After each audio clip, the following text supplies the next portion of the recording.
Hey everybody, and welcome back to FSi DFS. I'm McKinley412, looking at the main 11-game slate for Friday. Approaching the end of the season, so really pay attention to those lineups. You're gonna have prospects being called up to see what they got. You're gonna have some starters resting. It gets chaotic here towards the end of the season. So looking towards the wild card standings, the playoff standings, whatever you want to call them. Essentially in the AL, it's Houston, Toronto, Seattle, Texas. 4 teams. Only 3 spots.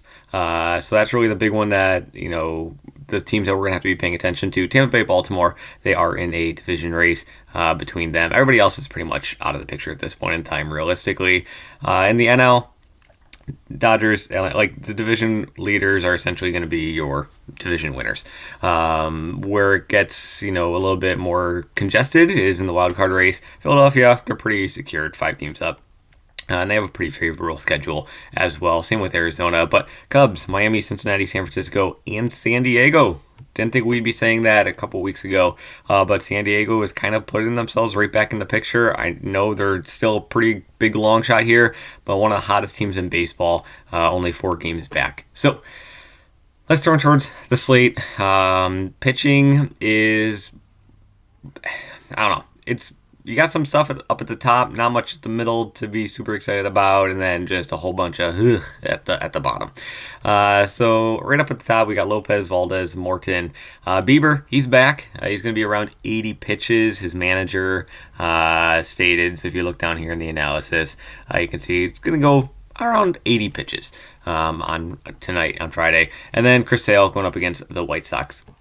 No salaries that are really out of control, in my opinion. I do think that Lopez is going to be the SP1.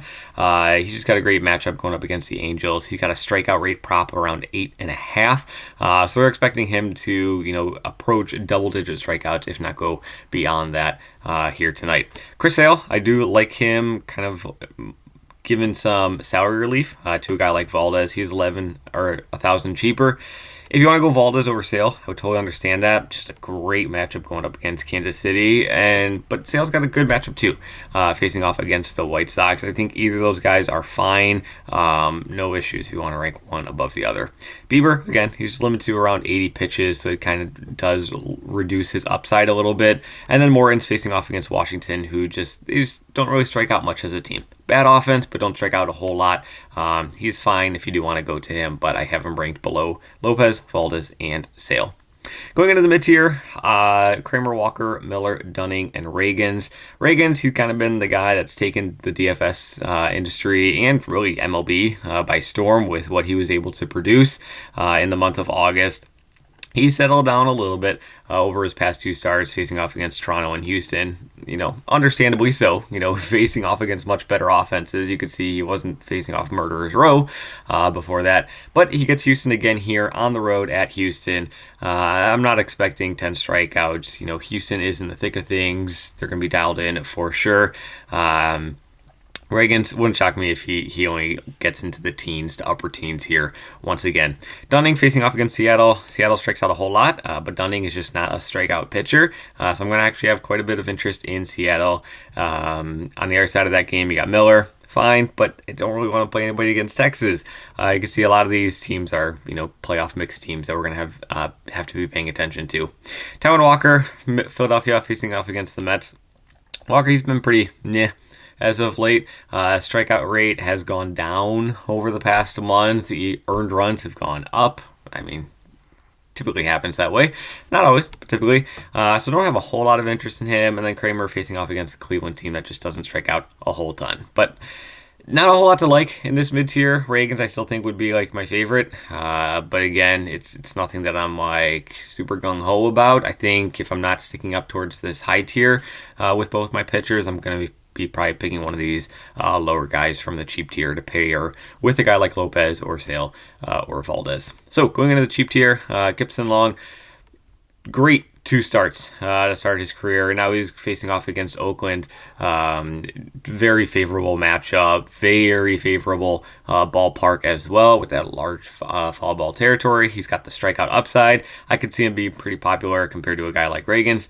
He's only 100 cheaper, but still, if you see that ownership's going towards Reagan just because of, the hype that he had over the past month or so, I would definitely have more interest in Gibson Long, but I think he's fine to pair with those guys. The rest of the guys down here, it's just a lot of ugliness to be considered. Like, I'm not going to go through every single buddy. It's kind of where I have everything ranked. Walchuk, Daniel. Daniel is min price. Well, 4.5K. He's close to min price. But he's facing off against Minnesota. Minnesota is one of the highest strikeout teams against right-handed pitching, so we're going to have some interest there. And then if you look towards the analysis, they said that he's going to be used kind of as like a bulk reliever. So maybe he gets more than 3 innings. Maybe he gets 4 or 5 innings. And if I can get 5 innings against a very high strikeout team at close to min price, I'm going to have a little bit of interest. He's not a super high strikeout rate guy in general, but still, I think all those things considered, he's somebody that you could throw a dart at. He wouldn't be in my first 10 lineups, but maybe throw a dart at if you do want to go super cheap and jam in those super high bats. Speaking of super high bats, Atlanta, Dodgers, Philadelphia are going to be pretty pricey in terms of the bats, but I think those are the teams I'm going to have the most interest in here. Atlanta, watch the weather in this game. Watch the weather in general this weekend. I don't think we're going to be having videos this weekend for MLB, but pay attention to the weather. There's going to be a massive storm, tropical cyclone, I think they're saying, hitting the East Coast, Washington, Philadelphia, New York, kind of right on in that area. So it's going to be impacting the NFL games too. So just keep an eye on that. But Atlanta going up against Corbin, Acuna Jr., he's going to be the first guy that you'd be smashing into your lineups. But really, again, anybody on Atlanta, Corbin, he's a pretty even splits pitcher, so both sides of the plate are going to be in play. Dodgers, Philadelphia, I really like the Philadelphia upside here, facing off against McGill. McGill can struggle here from time to time. He can allow some very hard contact. Can't find him. There we go. Why did I go so far over? McGill can allow quite a bit of hard contact here from time to time. So definitely going to have interest in the lefties for Philadelphia. Schwarber, Harper, Stott, 4.5K. Even a guy like Marsh, if he's cheap, 3.2K.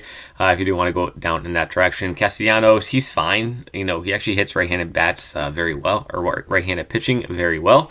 So I do think that Philadelphia could be an intriguing GPP play, but I also just like them in general as one of the higher scoring offenses on the slate tonight. In terms of GPP, San Diego and Seattle. San Diego, like I said, they're one of the hottest teams in baseball at this point in time. And Seattle, they're right in the thick of a playoff race. Seattle's facing off against Dunning. While he could be a fine pitcher, he does control some things, he just doesn't really have a strikeout upside at all. He really doesn't have strikeout rate in general. So I think that Seattle could be really intriguing in terms of maybe they get a little bit lucky in terms of the BABIP and they're going to go off. Certainly. Eugenio Suarez, he's a guy that, really struggles with strikeouts, and now, here's his cure. Here's his medicine. He's facing a pitcher who can't really strike out anybody. So Suarez could be in there, but JP Crawford is probably going to be the first guy that I would be going towards if I was going to be doing a Seattle stack. But you could throw in the top guys of Seattle. We'll just do that. We'll throw in the top guys of Seattle, just kind of see where we're at in terms of salary and pricing. We'll throw in Lopez. Then we'll go down a little bit cheaper. We'll throw in Gibson Long. Maybe for GPP, we won't throw in Lopez. Maybe we'll go a little bit cheaper to a guy like Sale. 3.3K remaining.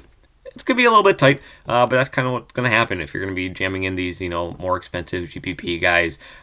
So going into the cheap tier, Minnesota, they're pretty much always a cheap team that, definitely has some upside, stolen base upside, home run upside. Seems like they've kind of been the cheap tier darlings throughout the course of the season. Detroit's right there as well, in a favorable matchup and very affordable as well. So that's kind of where things shake out in terms of the slate, in my opinion. Once again, we won't be having videos this weekend. Stay tuned to our Twitter, FSi DFS. Pretty easy to see, Fantasy Sports Insight. Just to kind of keep an eye on when videos drop. We're going to have NFL content. There could be NASCAR content as well. I'm sure there will be. I don't know if there's races, but yeah, we got a lot of content being pumped out. NHL is going to be starting here as well. If you want to join in on NHL preseason, I think we're going to have the room open for free. If you just want to test out what it's going to look like in there before the regular season comes into play. So thanks for watching. As always, really do appreciate it. Thanks for a fantastic season. Hope to see you next week, and we'll see you again.